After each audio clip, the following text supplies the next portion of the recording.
Fluminense peca muito nas finalizações, sofre demais, mas, bem dizer, no final, consegue furar o bloqueio, um ótimo bloqueio do Sampaio Corrêa e assume a liderança, né? Permanece na liderança de forma isolada. Depois da vinheta, vamos trocar uma ideia muito rápida sobre essa vitória importante do nosso tricolor das Laranjeiras. Solta a vinheta aí.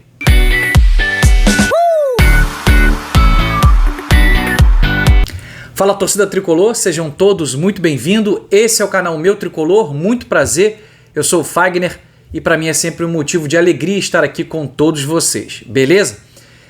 Já são meia-noite da madrugada, né? Início de madrugada do dia 9, na sexta-feira. Quero contar com um carinho todo especial do teu like. A gente está aqui trabalhando e eu espero de verdade que você possa gostar de trocar essa ideia comigo, tá? Quero muito poder ouvir o teu comentário aqui no vídeo. Então deixa o teu like para mim. Para você que está vendo o vídeo, não é um inscrito, se inscreva no canal, ativa o sino e sempre deixa a tua participação. Se puder me ajudar, compartilhe esse vídeo com o máximo de pessoas que vocês puderem, beleza? Fluminense venceu nessa noite, acabou agora há pouco, Sampaio Corrêa, né? O primeiro jogo da história entre Fluminense e Sampaio Corrêa no Maracanã. Nosso retorno ao Maracanã, público presente, foi algo em torno de 21 mil pessoas. O horário, para quem vai trabalhar amanhã, é um horário realmente assim muito ruim, né? Mas enfim, Fluminense voltou. É importante deixar muito bem claro aqui para todos nós que é claro que a gente queria uma goleada. Eu queria uma goleada. Disse para vocês no vídeo de pré-jogo que para mim seria um 5-0, para mim seria um amasso, entendeu? E para ser bem sincero, foi um amasso.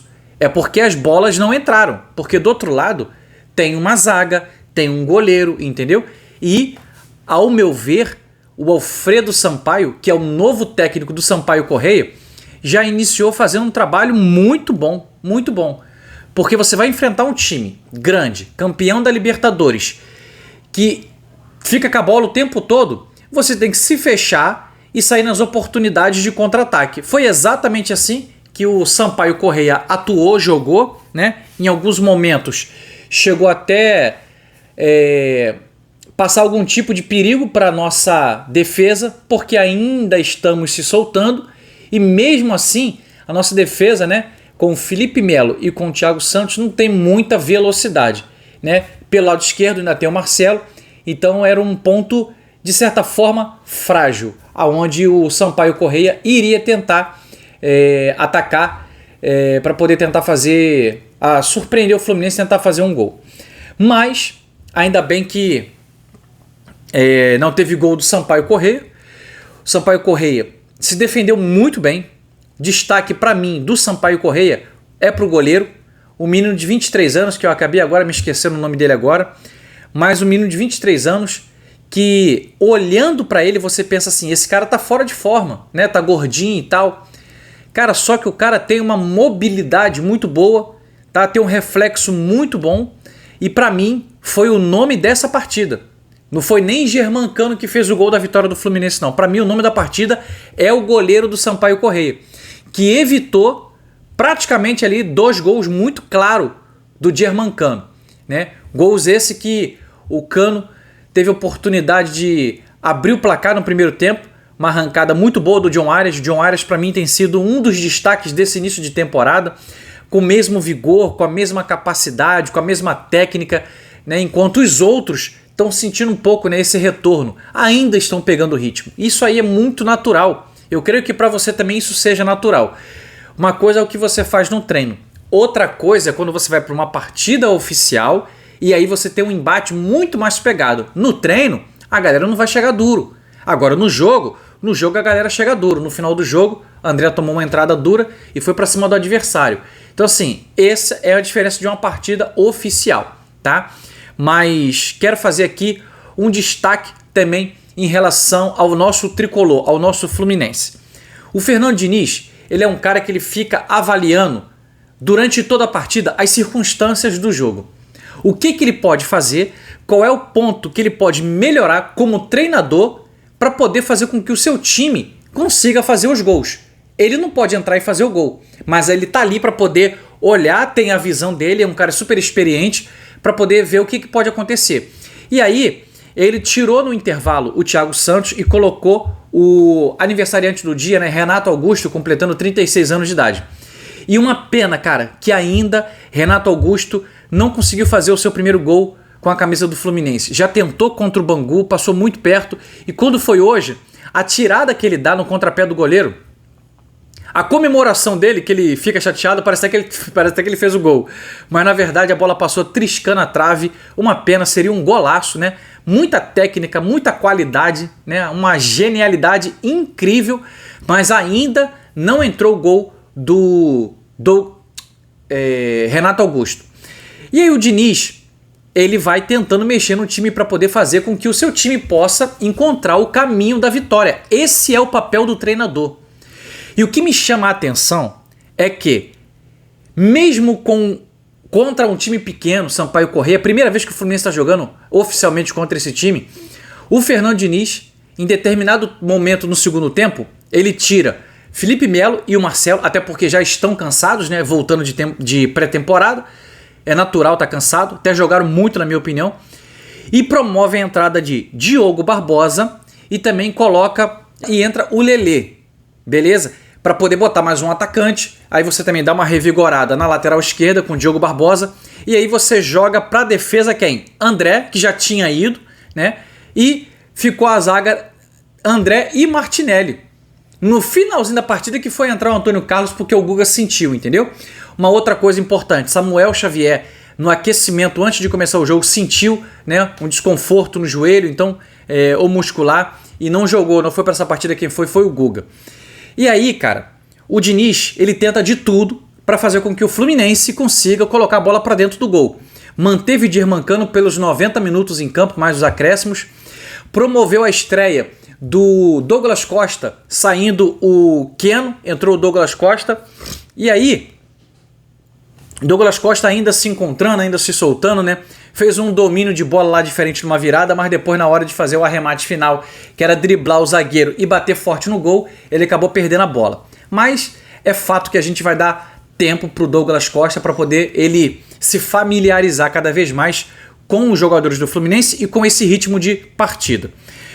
Mas, numa jogada muito bem trabalhada, como o Fluminense trabalhou muito bem as bolas hoje, né?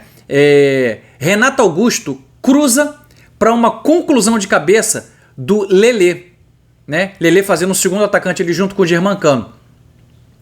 Lelê que entrou bem, ao meu ponto de vista, tá? Entrou bem, entrou querendo ajudar, entrou querendo o jogo, deu um chute, o goleiro rebateu. E nessa, ele ia dando uma cabeçada, que se aquela cabeçada ela pega em cheio, ela vai dentro do gol, na minha opinião. Só que, para nossa sorte, né? Até quando o Lelê, né, ou alguns jogadores erram, tá dando meio que, graças a Deus, tá dando sorte pro Fluminense, porque a conclusão final ela se deu em gol. O Lelê tenta a cabeçada, a bola meio que dá uma resvalada na testa dele e ela sobra pro Germancano, que tenta dar um chute, mas basicamente ele pega mal na bola e a bola dribla o zagueiro e ele pega de canhota. Ou seja, ele tenta de direita, não deu, vai de canhota mesmo. Fuzilou pro gol, isso já era 30 e pouco do segundo tempo, se eu não me engano 40 já, 40 do segundo tempo. Fluminense abriu o placar 1-0 e tentou depois fazer o segundo gol, mas não conseguiu fazer. E basicamente é isso, a ideia que eu quero trocar com vocês. Fluminense tentou de tudo hoje, mas mérito muito do goleiro, que defendeu chutes de cara pro gol de Germancano, defendeu uma cabeçada do Germancano. Então se as bolas do Germancano entram, era 3-0 no mínimo, entendeu? Mas a gente sabe que futebol, né? Eu respondi muita gente hoje no comentário, vai amassar, Fagner? É porque tem uma tendência do Fluminense amassar os seus adversários, seja pequeno ou às vezes seja grande, quando o Fluminense se impõe nas partidas. E o Fluminense realmente amassou, só não conseguiu fazer os gols, entendeu? Foi um amasso do Fluminense, mas não conseguiu fazer os gols. Por quê? Porque contou com uma noite muito bem sucedida do goleiro do Sampaio Corrêa. Agora, a gente finaliza essa partida, a 7ª rodada, com 17 pontos. Estou colocando para vocês aqui agora a tabela de classificação. O Nova Iguaçu venceu hoje e também está com 13 pontos na tabela de classificação. Flamengo em terceiro e o Vasco entrando aí para a quarta posição também. Vasco que ganhou agora há pouco. Então o Fluminense segue na ponta. Agora, o próximo embate, né? Eu estava falando que seria já final de semana, não é final de semana, é na quarta-feira que vem, às 9h30, no Maracanã, contra o Vasco da Gama. Um jogo importante porque vai ser o último dos titulares para poder dar ritmo de jogo mais a esses atletas, para que depois eles possam se programar a viagem para Quito, para a LDU, para poder fazer a disputa da Recopa Sul-Americana, beleza? Só para fazer um pequeno destaque aqui, a LDU, ela não está fazendo partidas oficiais, ela está jogando amistosos, mas se eu não me engano, já fizeram 5 amistosos e dos 5 amistosos ela ganhou os 5. É claro que não pegou nenhum time, né, tão forte, aquela coisa toda, mas estão treinando. Tomara que quando a gente possa enfrentar eles lá, eles possam ter um pouco de dificuldade com a nossa administração da posse de bola. O que me preocupa hoje, no momento, é a questão da velocidade, porque eu acho que a LDU ela vai utilizar muito da velocidade contra o Fluminense. E aí a gente precisa ter sabedoria para poder entender esse momento nosso de início de temporada, que a gente ainda precisa melhorar demais, beleza? Seguimos líder, esse era o vídeo que eu queria trazer para você. Já são meia-noite praticamente e 15, meia-noite e 20, mas estamos aqui trabalhando para poder te entregar uma análise, aquilo que eu entendi do jogo dessa noite, assistir aqui de casa aqui. Que bom que vencemos, que bom que estamos na liderança isolada, rumo ao tricampeonato da Taça Guanabara e também do Campeonato Carioca. Beijo no teu coração, excelente noite, tamo junto.